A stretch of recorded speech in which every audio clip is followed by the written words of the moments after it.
Let's just take a second and think about, well, what really links everything together on Earth? It's the oceans, isn't it? This huge interconnected global commons. It's the bedrock of our existence, really, providing food, shaping our climate, driving massive global trade. Everything from tiny plankton up to those giant container ships, it all hinges on the ocean.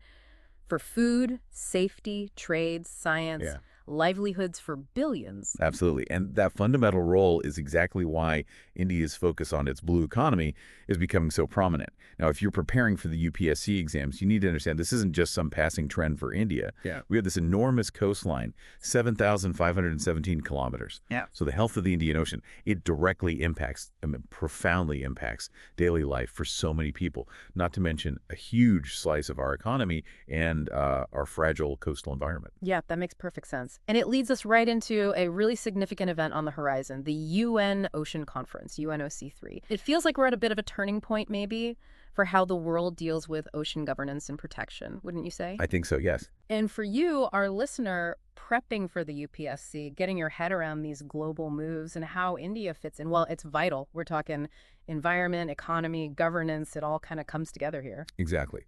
So our mission, let's say, for this deep dive is to really unpack UNOC3 and that related BBNJ agreement, which is super important too. What are the biggest problems facing the oceans right now? What are these big international efforts actually trying to achieve?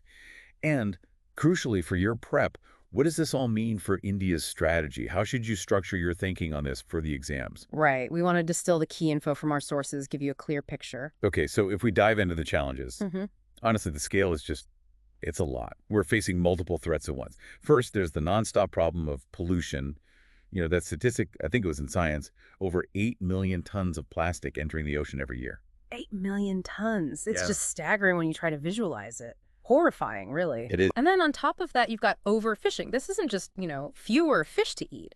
The data shows over a third of global fish stocks are now overfished. That hits food security, obviously, but also the whole marine ecosystem balance, right? Think about losing those key species. Right. The ripple effects. Precisely. And kind of looming over both of those is the big one.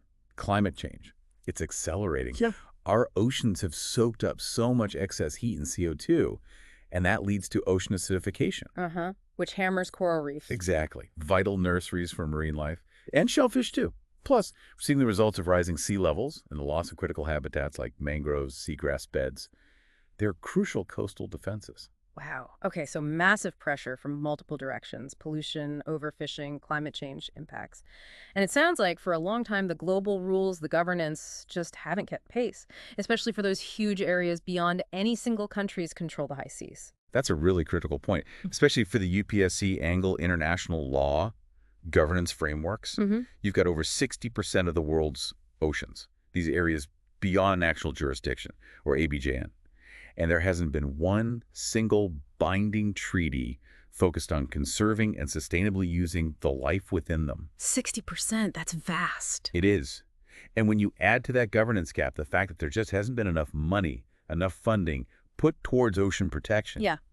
you see the scale of the problem. Okay, so that sets the stage for UNOC3, the UN Ocean Conference. Now, it's not the first one, but this upcoming meeting in Nice, June 2025, right, co-hosted by France and Costa Rica. That's right. It seems to have a real sense of urgency around it. People are even talking about it delivering something like the Paris Agreement, but for oceans. That's definitely the aspiration. The goal is to get beyond just talk into operational, action-oriented discussions. They've structured it around three main pillars. First, governance. How do we manage these spaces better? Second, financing.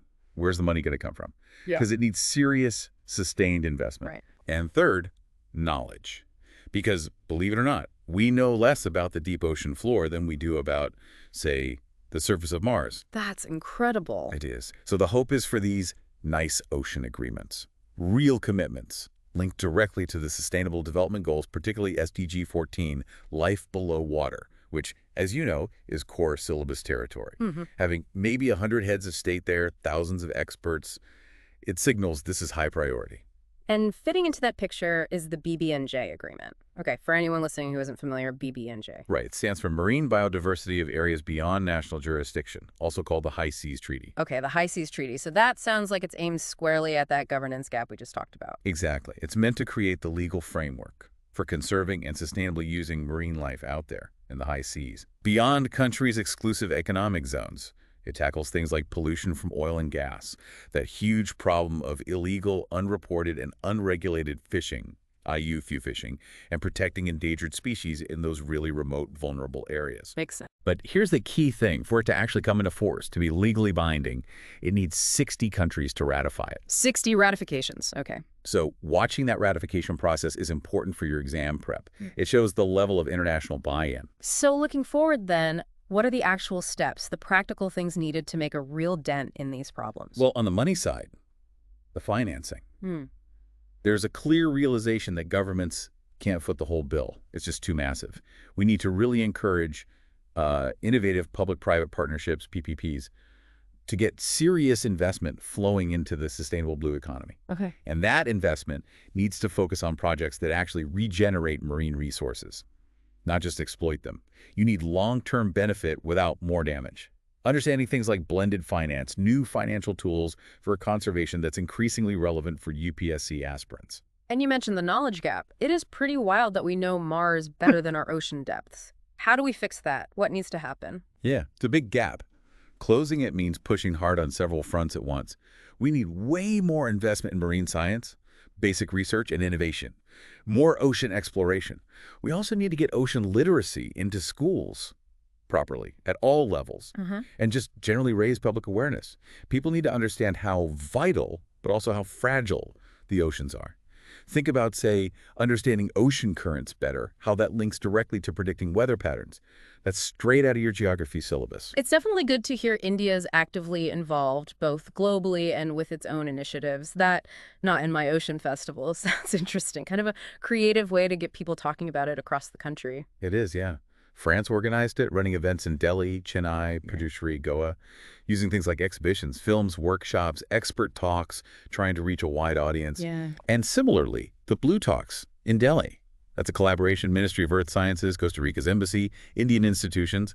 They're specifically working on developing India's recommendations for UNOC3. So it shows India's getting ready, being proactive. It underscores that commitment.